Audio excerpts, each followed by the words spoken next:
Guys, welcome to the second review of the Chinese line that I'm going to do. Hopefully my mic audio is a lot better today. I believe my headset mic is working properly, so that is what I'm trying to use. Anyways, I digress.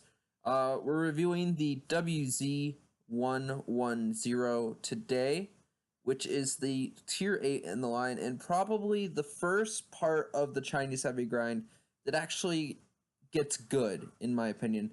The IS-2 at tier 7, which I'm not even going to bother doing a video on, is essentially the Russian IS-2 premium, but worse. That is all it is. You basically play the tank with the stock gun because that's what makes it okay to play, and you suffer through it till you get to this wonderful piece of engineering called the WZ-110. Now, to start off with, you're going to see on the left side is the armor model of the WZ-110. And on the right side is a stat comparison between the WZ-110, the ever so popular tournament heavy IS-5 or Object 730, and the other comparable DPM tank at tier 8, which is the Caernarvon, the British tier 8 heavy. And so let's just jump into some of these comparisons. As you can see, the DPM is just insane for the WZ-110. And you don't get that on any of your Russian heavies. They're all about 2,000 or less. And the reason for that is this 5 rounds a minute with 400 alpha. And the 5 rounds a minute really hurts it when you consider that, like, you're looking at 310 alpha on the WZ-110 at 8 rounds a minute, which still doesn't compare to the Caernarvon's 190 alpha at 13.44 rounds a minute. And this is why I really like the WZ-110 over the Caernarvon, and that's because you don't have to shoot him as many times. Granted, if you bounce, it has more of an effect if you bounce one with the Caernarvon, but the Caernarvon, you still have to put out almost 14 rounds to hit that damage mark. The WZ, you're just shooting 8. And it's a lot easier, in my opinion, to connect 8 shots than 14 shots in a row. And that's why I like the WZ-110. It has some of that stopping power with high alpha. It's more of a deterrent. It's more fear-inducing, in my opinion, than what a Caernarvon is. And I'd be less likely to rush a WZ than I would a Caernarvon. Because the other thing is, the WZ has really nice armor, and we're going to jump into that in a minute. To continue on, you're looking at that 7.33 second reload, which is worse than the 4.46 second reload on the Caernarvon, but we already explained that it has half the alpha almost of the WZ-110, and that horrific 11.79 IS-5 reload. And I mean, the other thing that I really dislike about the WZ-110, and that's just because its standard rounds aren't APCR like the IS-5, which I really enjoy having the APCR heat HE. I don't know if some people wouldn't agree with that. I really like it. That's the one thing I do like about the IS-5, because I do enjoy heat for those certain situations. But it does lack a ton of shell velocity, so sometimes when you have those mid to long range engagements and you're trying to put a snapshot out as somebody's crossing an opening, you have to lead it more, and sometimes you can mess up that lead and it can cause problems. But 1,235 meters per second is a really nice shell velocity. I'm not going to knock it. There's some tanks at tier 8 that shoot it like 800 meters per second. So it's still good shell velocity, don't get me wrong. And when you jump to APCR, it still goes to 1544, which I wish it should match the 1820 on the WZ. I mean, on the IS-5, but it doesn't. That's okay. It is the difference between the 22mm guns. That's something else to note. The caliber of the WZ-110 is a 100mm. It is not a Russian 122, and you're going to see that when we jump into gun handling, in which we're going to do now. And as you see, this aim time already a whole second lower than that of the Russian tanks. Its dispersion is a whole lot better than that of the IS-5. And even on the move, rotation's better, an extra degree of gun depression over the IS-5. It is the same as the IS-3 and IS-6. And 15 degrees of gun elevation is kind of painful if you get into those times when you have to try to shoot up at something, which the IS-5 and Caernarvon, as you see, do not have that problem. And as I explained when I was comparing the FV215B, and the WZ-113 in the previous video from yesterday, you can't compare the gun handling between the British version DPM tank and the Chinese version, because as you can see, the Caernarvon outclasses the WZ in every aspect. And that's because the British guns are just so nice when it comes to their gun handling, that's what makes the British tanks good. They don't necessarily have the best platform for the gun, but the gun is insane, and that's really why I enjoy my British heavies, which I should be doing reviews on coming up after a couple other tanks. I'll probably start with the FV215B because I will have to buy back some of the tanks to do reviews. Jumping down into speed, it is a little bit worse than your 42 kilometers an hour on your IS-5, but not by much. What the WZ does lack in is that traverse speed, like the tier 10 Chinese tank does, and the power to weight ratio, which the tier 10 Chinese tank does not suffer from. It's actually the complete opposite. At tier 10, your Chinese heavy has insane power to weight ratio, but at tier 8, with a measly 638 horsepower engine, you're not getting to that top speed so quickly. Don't get me wrong though, as you saw in the intro, the tank is fast. It doesn't take long to get to your top speed. You do get there, and you are a decently speedy tank, and I definitely think the WZ-110 will be the new meta in tier 8 tournaments. View range, the same across the board almost. Caernarvon gets a little bit of a boost. I'm not sure why. It also has 50 more HP. As you see here, here's the weight differences. That engine is really the killer difference between the WZ and the IS-5. And armor. This is where I want to get into a big discussion, because the WZ has very similar frontal armor to the IS-5. And as you see, it's actually identical.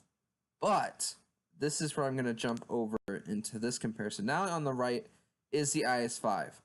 And as you can see, across the front plate, you're looking at about minimum 270 at spots to about 380 across the front plate. And you have that weak point right there that sits at about 253 penetration. And 200 even, right there. 208 is a pretty low point. And something that you have to realize at tier 8, that penetration isn't hard to get. Standard rounds on the WZ could pen this triangle right here. Now, when we go over to the WZ, you're going to notice that the weakest part of the armor is about 300 millimeters. 280 you're looking at about right there, which is about similar to there. But the main pike nose and this weak point, which on the WZ, this is really important to note, on the WZ, that weak point is really thin, but you can't shoot down on it like you can on the IS-5, and you're looking at 999 plus millimeters because of the sheer degrees of angling.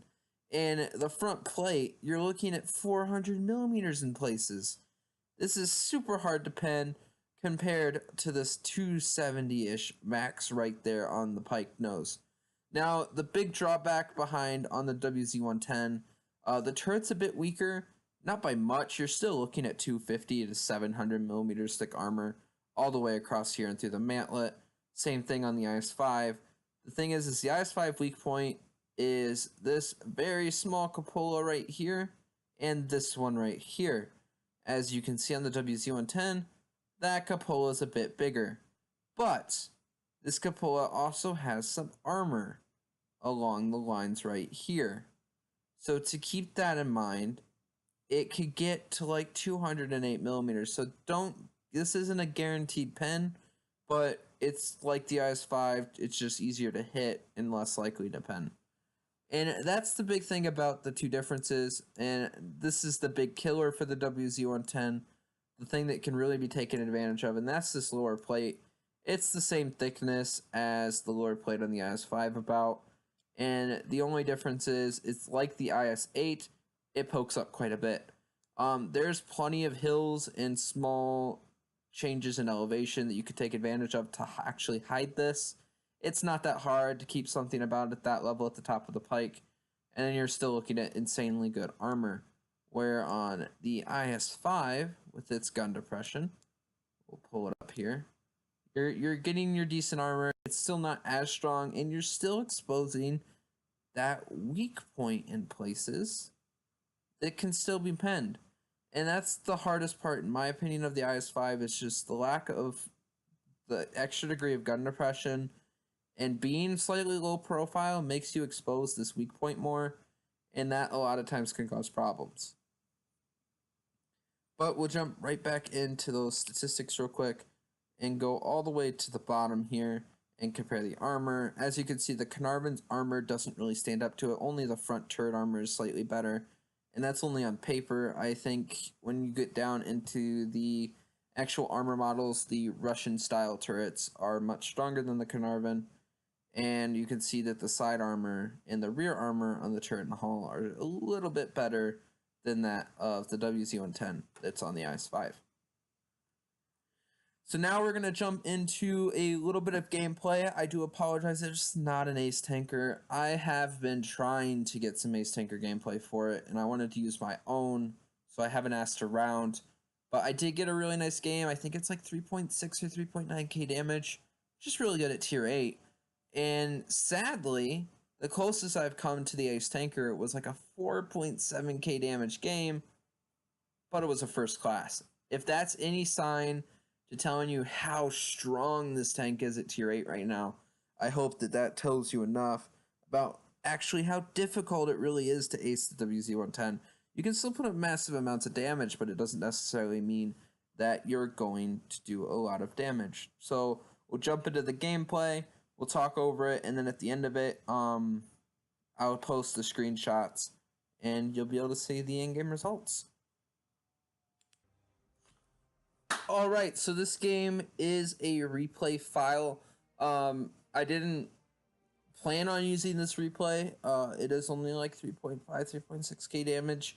I was hoping I'd get some time to play the WZ-110 a little bit more before I decided to do this video and maybe get a better game. Sadly, I didn't get a better game. Most of them were like 2.6 to 2.7k on my good games. Sadly, I've been playing a lot of platoons recently, so it's hard to farm that damage when your platoon mates tend to be just as good. So as you see, it's a mainly tier 8 match with a tier 7 platoon on each side.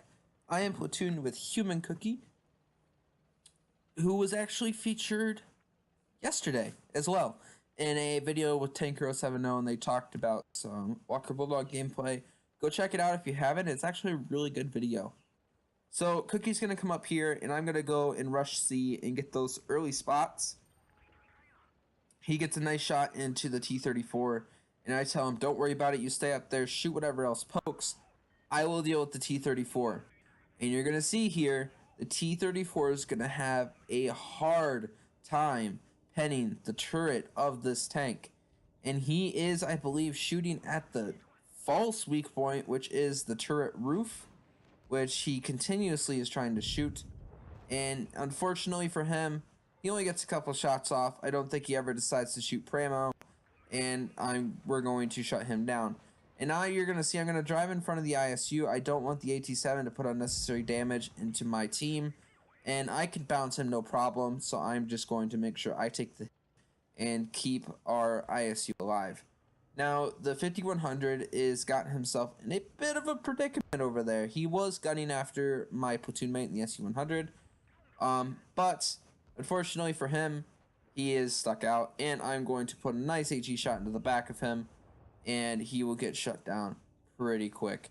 Now, there's a Borsig there. I'm going to put another HE into him, and sadly, I don't carry a lot of HE in this tank, as you already see. I only carried 3 rounds this game.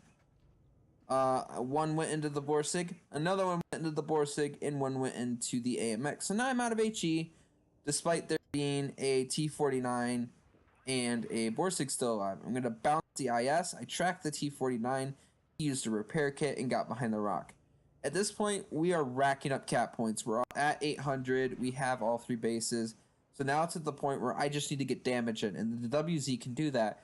I'm going to come around the corner, snap a shot into the WZ, into the WT, as we also shut down the IS, and my platoon mate shuts down the T-49, giving us the win. Sadly, we can't get a shot in towards that AMX AC-48. He will live to fight another day. But in the end, I will show you the in-game battle results. It was a second-class mastery, high-caliber Confederate.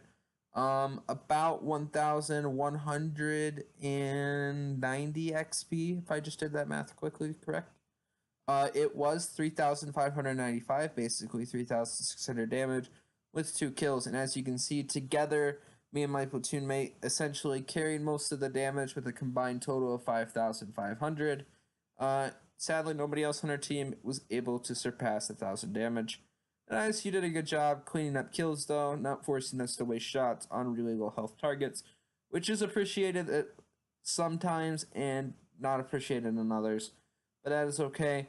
That was the game. I hope you guys enjoyed this review. If you have any questions, please leave them down in the comments. If you have any suggestions, leave them in the comments. Give the video a thumbs up if you liked it. Maybe subscribe. Keep an eye out for more content coming. I'm not the only one that uploads content anymore. There are other people like Tanker070, like the video yesterday, which has been getting a lot of positive feedback. So if you enjoy our videos, you want to see more, make sure you do hit that subscribe button. If you didn't like the video for some reason, down thumb it and just let me know what you want fixed. I need suggestions to be able to improve content, and I hope I can get some feedback from everyone. So I hope you guys have a good day and see you on the battlefield.